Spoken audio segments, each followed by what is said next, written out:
Look, Louis, at the keys to the game. Brought to you, as always, by Ford. Drive one. Well, for the Ottawa Senators tonight, important to keep their consistent play going. And this is a team that's been up and down all year. They won one of their first 5, then had a 6-game winning streak. Lost 5, now they're on a 2-game winning streak. They want to keep that rolling here on the road in Alberta. And for Edmonton, crash the blue paint. We've already seen it a couple times early. So it's a difficult one for him to get it upstairs under the bar and beats Happy Boone on a counter transition on the first shot of the game. For the Ottawa Senators. Colin Greening came into the game without a point in his last 7 games. And he has his team on the recording. And one of the things for young Ryan Nugent-Hopkins playing against an opposition that he hasn't seen before. Look at the length of the stick on Jason Spezza. And he kind of just jumps in here and pounces on this one after it gets picked off. And a good job by him to stay with Spezza enough to not allow him to really do exactly what he wants. Also a back check by Theo Peckham to allow Nikolai Happy-Boone to stand his ground. And Leonard Hughes, second career. Hunter will touch it, and we're coming back down into Oiler territory.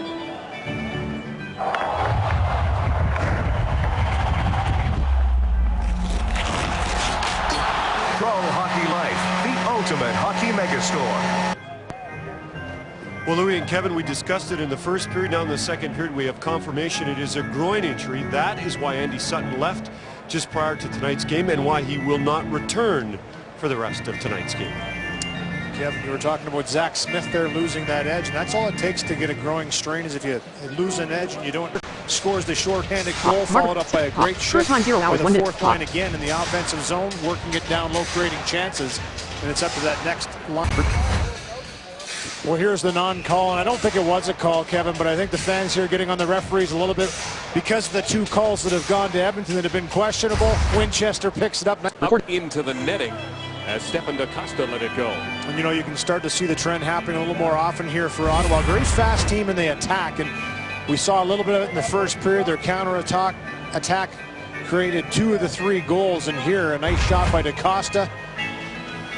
It just gets deflected up over top of that. That was a nice save by Dubnyk to stay with that shot and make that save. Borkoff comes into this game in the top 12 in draws taken as he's closing in on. It just stays with it, out battles his man. Leveraged by Edmonton. And this one here shouldn't go in from this angle, but it does deflect en route to Devan Dubnyk and finds its way under the pad. So another Hockey as Valdor will take on Gatineau, and it begins to get their national exposure. There's some pretty good players who played for the Knights. As watch this go off the beam. Yeah, this one gets away from Ryan Nugent-Hopkins. Looked like a wide receiver trying to get a pass.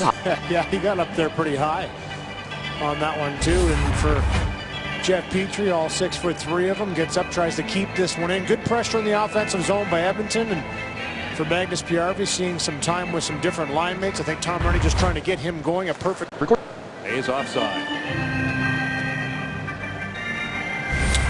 Well, Dagovins comes down again. He had a terrific goal earlier in the game. Tries to do the same thing here. Gets to the inside. I think if it wasn't for that pressure by Ryan Smith coming back, he would have had a little more time to make that shot. Didn't miss by much.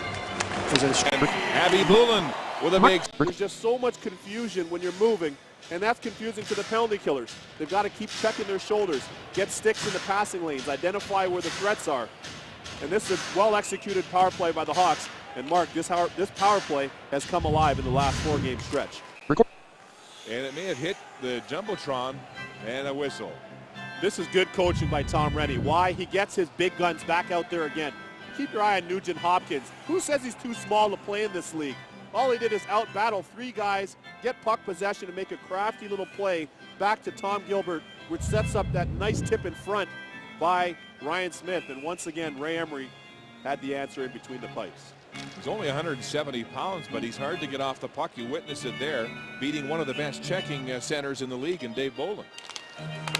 From deep inside the Edmonton zone now. And of the 3 goals that Ray Emery surrendered, I didn't like the second one. Recording resumed. Pause button alt. Steaming in on the left wing. Folks, often you'll hear players talk about the coaches like to have a third man back. That's usually in the offensive zone. But you don't give enough credence to that defensively.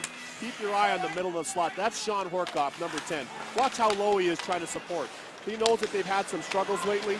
He comes down, A nice support outlet for his defense. That's exactly what you want from your centerman. This may sound crazy, but for a player like me, that's just how it is, Mark. And the Oilers are lucky to have him available, considering the rash of injuries. From Nugent Hopkins and Eberle, it's 4-1 Edmonton.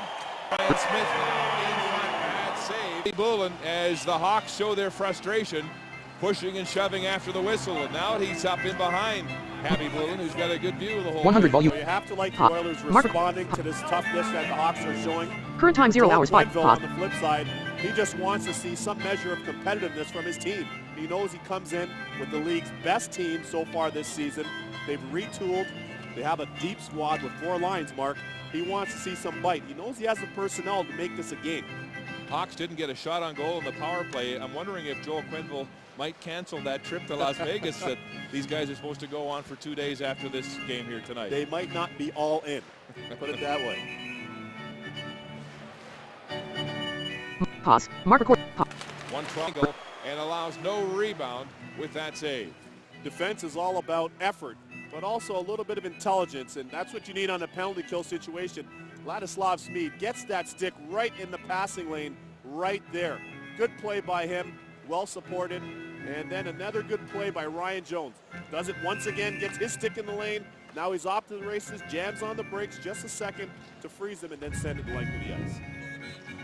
Been a real disconnect in the losing ways for Edmonton defensively, where they've allowed a lot of odd man rushes, a lot of turnovers. They have really worked hard. Gilbert with his third game drought, scoring here. So Bullen does just that. Lateral pass. Bullen just shoots that one. Montador, the defenseman, down in front of Happy Bullen, and you'll just see this one sneak right in off his left pad. And skips out of play inside the Edmonton zone for a face-off to the right of Happy Bullen. It happened on Hockey Night, presented by McDonald's. Next keep. Vote for your favorite moments online and relive them every Saturday night. So Nick Happy Bullen has that one. Has 4 assists in this game. Markov has the 4. What a way to involved. He played the game. He played a hard-nosed, physical brand of game. I got to think down deep. He's extremely angry at his team and the lack of pushback. I mean, this is the Chicago Blackhawks, the league's top team coming into tonight's game. Absolutely no pushback physically whatsoever. Good play. Well, a quick pace early on was what we expected here for the Nashville Predators. They're a quick team and like to try and counter-attack, clog things up in the neutral zone, and they do establish that forecheck when they do have the opportunity. For Edmonton, they're going to have to do the same thing as well, and I think the team that can kind of dictate that early on will be the team that gets the better chances. There's a quick chance out front for came right out to him on the push back, but when you have a bunch of guys with speed, a little attempt there to a puck possession entry didn't work out because they forced the offside. Out of play. Good pressure by Petrell there to get his stick in that lane and deflect it up over top of the glass for Jared Smith, and he tries to get it away. Nikolai Happy-Bullen hasn't faced much, but he has faced more than Anders Lindback, and here the swing play to get through. Sorry, that was just a knuckle puck that went over the glass. I thought that it was Petrell. They all were staying in the inside, but the faceoff will come to the outside. But talking with Happy-Bullen before, sometimes these are more difficult games for goaltenders where you're not facing that puck, you're not feeling it, and then all of a sudden you get a barrage of shots on you. So both of these guys have not faced a whole lot so far through the first almost 18 minutes. Sharp to make that save. Well, I had a chance to work with her prior to tonight's game, and you can watch her on Sportsnet. It's fueled by fans as well as Hazel May. Weekdays at 6 p.m.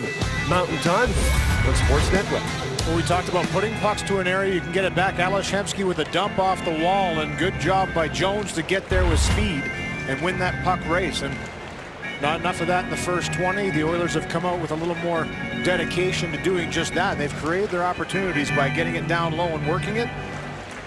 And those wide angle shots, you know, pucks from everywhere. We talked throwing them on the side. So 2 chances in that 24-second 4-on-3. You like to see Edmonton taking it to the net like that. Him on the near side. I couldn't tell from that angle, but it was just a quick wrister from an angle that for sure he's going to want to have just over top of the pad, it looked like there. And Shea Weber with his 4th goal has tied this game. But when you're under a barrage of shots like Happy-Bullen's been here in the last little while, he's made some huge saves. Eventually one's going to get by you.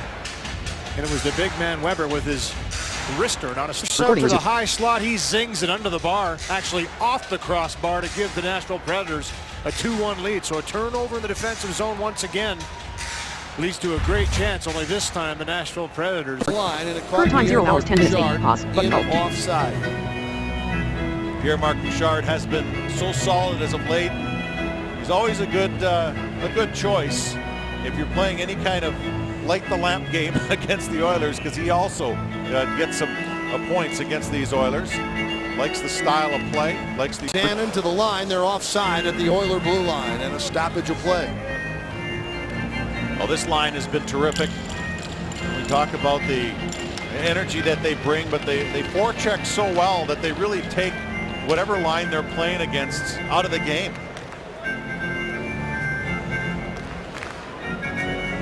Brodziak, Powell, and Johnson. Pause. Recording resumed. And beat Tampa Bay in a very good game where they got a good response by a lot of players. You fight and claw your way to the top, and if you lose a couple, you can Record. way through our first period here in Edmonton. Lundin. Recording resumed. Second. Prairie Champlain Park is at Centennial. Enjoy high school hockey here on Fox Sports North. Ken Pauley will join Anthony in studio in her second intermission. He's the Benilde St. Margaret's head coach. And Hobby Boulin getting some straps repaired there. Good. He has played very well in this season series. He's played very well, period, but against the Wild, Hobby Boulin has been the reason why. Actually, even though the Wild have won 2 of the 3 games, they won them in shootouts, and that means that the regulation win that the Oilers have puts both teams at 4 points each in the season series. So even though the record is 2-1 or 2-1-0 for the Wild, it's not any regulation losses for the Oilers to the Minnesota Wild this season yet. He's gloved and hung on to by Nicholas Backstrom.